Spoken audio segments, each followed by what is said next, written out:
Magandang umaga. Sa News 5 Alerts, magbaon pa rin ng payong at jacket mga kapatid. Patuloy na magiging maulan ang panahon sa malaking bahagi ng Luzon ngayong Christmas weekend.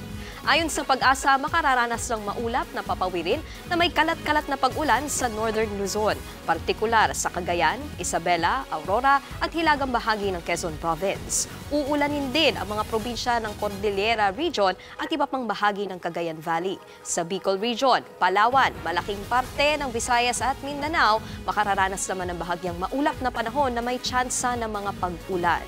Dito sa Metro Manila at natitirang bahagi ng Luzon, malaki rin ang tsansa ng mga pag-ulan.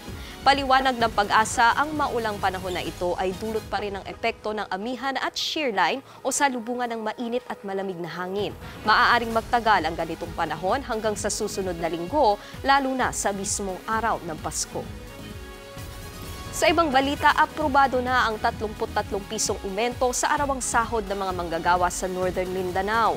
Ibibigay ito ng dalawang bugso. Sa unang tranche, ngayong buwan, 23 pesos ang dagdag sa daily minimum wage. Sa second tranche naman ay ipatutupad sa Hulyo ng susunod na taon, 10 piso ang taas sweldo.